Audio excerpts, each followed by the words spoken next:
Good morning, Joan, and good morning, everyone. In China and around the world, there are fears that the bloody crackdown on student protesters could lead to a civil war. Fears and rumors are fueled by reports that Army tanks of the 27th Army have taken up defensive positions in Beijing as if they are getting ready for a military attack.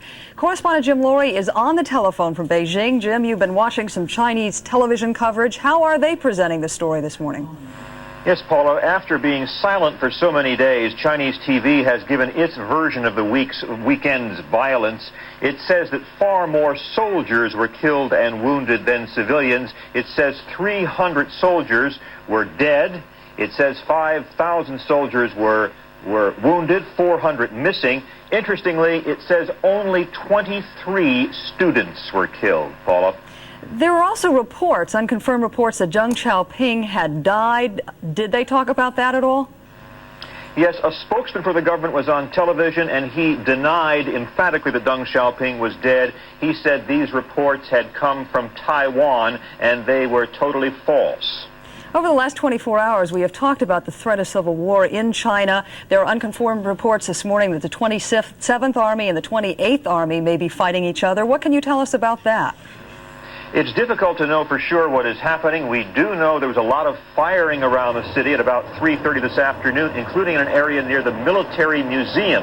The government spokesman on television tonight also said there was firing at 3:30. He said, however, that troops had opened fire into the air to warn off ruffians. We have heard reports that there was firing into the military museum. We simply do not know for sure who was fighting whom or the exact reason for all the shooting, Paula. Correspondent Jim Laurie reporting from Beijing this morning. Thank you, Jim. Of course, the sense of fear and violence on Beijing streets is typified by this picture of Chinese troops beating a civilian to death.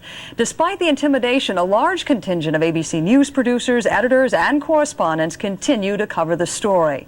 We asked producer Lynn Jones, correspondent Jackie Judd, and correspondent Gary Shepard to describe what they have seen. This is Lynn Jones. I walked the streets of central Beijing this afternoon. What I witnessed was a curious calm. Along Chang'an Avenue, crowds stood on corners talking about the horrendous events of the past few days. The street still bears the scars, pavement torn up by tank treads, and burned out buses, some still smoldering. I heard automatic weapons fire from the direction of Tiananmen Square, but few people even looked up. Small stores were open everywhere, but many larger businesses were closed, with steel gates across the front, including the entire commercial street of the city. There were few Westerners on the street and little traffic. The International Hotel was ghostly and almost empty. About 20 foreigners were in the lobby with suitcases, impatiently awaiting transportation to the airport. The coffee shop and bar were empty, and the only food left was ham or cheese sandwiches. The Central City Railroad Station, where I expected to see thousands of people trying to get out of town, was quiet, and few people seem to know or care that this city is under siege. This is Gary Shepard. I drove through the streets on the west side of Beijing for several hours today and found plenty of evidence a revolution is underway here. On one boulevard, we went past the burned-out remains of 30 to 40 armored personnel carriers and other military vehicles, all lined up on the pavement, destroyed by anti-government demonstrators. Most major intersections are now clogged with buses and trucks and cars, some of them still smoking and effectively blocking the flow of traffic. Crowds of people climb up on the army vehicles and occasionally find a souvenir to take home. One of them pleaded with me, "Please tell the world what is happening here. Please tell the world it is not just the students that are against the government. It is all of the people." Gary Shepard, ABC News, Beijing. At the Palace Hotel northeast of Tiananmen Square. So close to the scene of the Saturday night assault and continued violence, there are now a few signs of some normalcy. Several clothing stores were open today and doing a brisk business. One owner, far more optimistic than most people here, said the worst is over. It's behind us. All along the back streets and alleys of this area, people are busy shopping for food. They're hoarding rations, especially vegetables, because that's all that's available anymore. Some told us they already are down to bread and water. One young woman said, "I'm afraid to be out, but I need food in case there's more trouble." The seething anger against the government remains.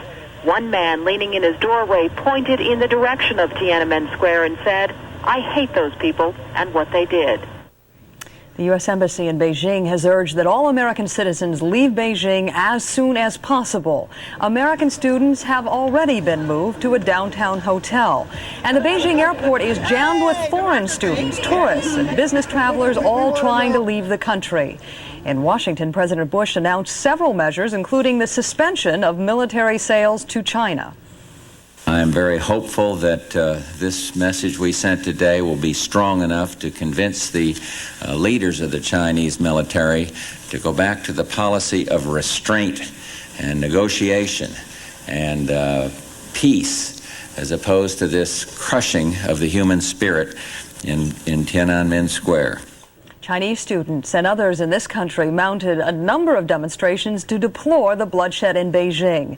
In Washington, thousands of people gathered across the street from the White House to ask for American intervention. Students marched at Virginia Tech and other schools around the country. And at California Stanford University, students held a candlelight vigil in honor of the students killed.